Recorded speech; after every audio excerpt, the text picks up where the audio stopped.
vous subventionnez vos agricultures. Alors que nous, ici, vous dites à nos chefs d'État, à nos dirigeants de ne pas subventionner notre agriculture. Mais pour quelle raison? Pour quelle raison? Je vous pose la question. Oui, c'est une lettre ouverte.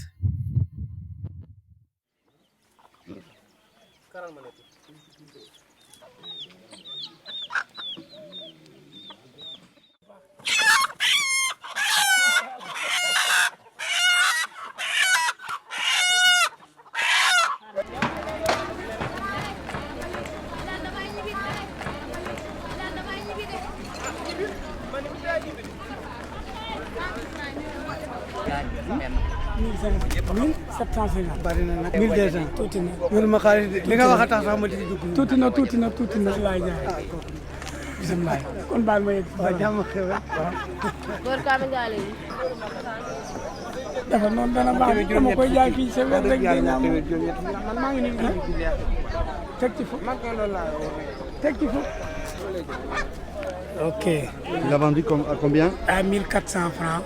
Et alors? Bon, c'est peu. C'est peu. Je suis obligé de les vendre. Parce qu'il y a la famille. Ensuite, j'ai besoin de quelque chose ici. Voilà. C'était quelque chose pour la maison. C'est à cause des importations qu'on ne peut pas vendre nos poulets. Parce que nos poulets locaux sont meilleurs que les poulets importés. Ils viennent sur les marchés, bon, c'est tout simplement pour casser nos prix. On n'y peut rien. On n'y peut rien. Et si on pouvait arrêter l'importation, ce serait meilleur pour nous. Oui. Et comment faire pour arrêter l'importation? Ça dépend peut-être des autorités. Des autorités.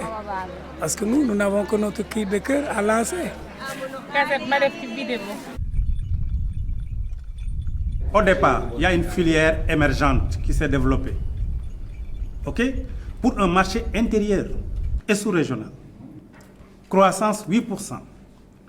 9% dans certains pays. Un beau matin, par une politique inadaptée, j'allais dire mal réfléchie, mal pensée, des produits extérieurs sont venus prendre la place du marché. Ce marché existait avant les cuisses. La question du choix politique, c'est est-ce qu'on va essayer de répondre à cette demande en développant des filières locales, ou est-ce qu'on va dire, bon, on laisse les importations arriver, elles sont pas chères, ça va très bien, et on dit aux producteurs de faire autre chose vers des marchés d'exportation? C'est évident et démontré que nos exportations vers l'Union européenne chaque jour baissent. Les statistiques sont là, le prouvent. Donc, on va vous ouvrir nos marchés, c'est un bluff. Nous, ce qu'on veut, c'est une concurrence non déloyale et que nous puissions maîtriser nos marchés. D'où l'intérêt de se préparer politiquement pour ne pas qu'on démantèle, parce que démanteler les barrières douanières, c'est démanteler l'agriculture de manière générale, donc, et surtout l'agriculture familiale. Qu'imposent les conditionnalités de la Banque mondiale et des FMI à cause de ces imports-exports, en fait. Et on pense que oui, le Sénégal est en train de se développer. Et vous avez 75% de la population rurale qui sont dans la pauvreté. Au nom de quel droit peut-on empêcher à un peuple de dire que moi, je produis ce que je mange? Je ne comprends pas comment c'est assumable qu'on dise on va désarmer, on va équilibrer les forces, qu'on dise on va désarmer tout le monde, ou qu'on dise on arme tout le monde. Mais on ne peut pas dire, de toute façon on ne peut rien faire sur les États-Unis et l'Europe, ils sont trop forts. Par contre, là, on tient le Sénégal, on le tient, alors c'est le meilleur élève. Et alors lui, on va le libéraliser à mort, on va le mettre tout nu. Et puis les autres, ils arrivent avec leurs tanks, leur armée, etc., économique, j'entends.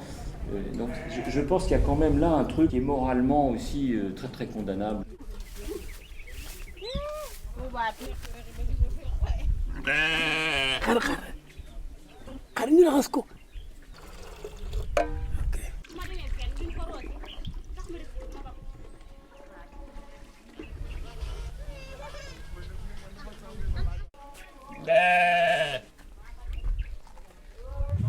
Autant où il n'y a pas de cuisse de poulet, où il n'y a pas d'importation, ce poulet, je l'aurais vendu à 2000 francs, 2500. La semaine prochaine, je serai obligé de revendre encore un poulet ou bien de rester sans ravitaillement. En général, dans les centres urbains, on nous dit que les cuisses de poulet viennent d'Europe. C'est où dans l'Europe? Mais ça nous vient d'Europe. C'est importé d'Europe. Mais où? Je ne sais pas. Est-ce que ces cuisses de poulet sont aptes à la consommation?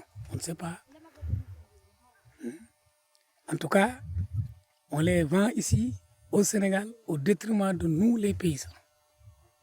Si j'avais à le dire au président des grandes puissances, les 8, je leur dirais d'essayer de faire tout pour aider l'Afrique à sortir de sa situation actuelle. Ils ont les possibilités. Ils investissent dans les armements, partout. Il y a d'autres qui ne serviraient à l'être humain. Alors que nous, ici au Sénégal, en Afrique, on a besoin de beaucoup de choses. On a besoin de la santé, on a besoin de vivre, on a besoin de l'eau, surtout avec l'agriculture. Alors, est-ce qu'ils ne pouvaient pas revoir, eux, les grandes puissances, est-ce qu'ils ne pouvaient pas revoir leurs relations avec les États africains, essayer de les moderniser, essayer de faire en sorte qu'ils puissent, nous les Africains, nous puissions bénéficier vraiment de ce qu'on appelle le dialogue Nord-Sud.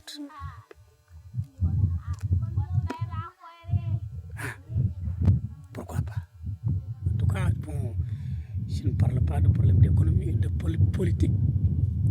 Je ne parle pas de problème politique parce que moi, je suis apolitique.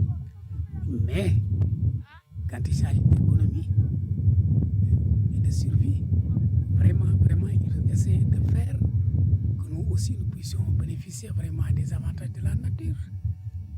Parce que nous sommes des êtres humains.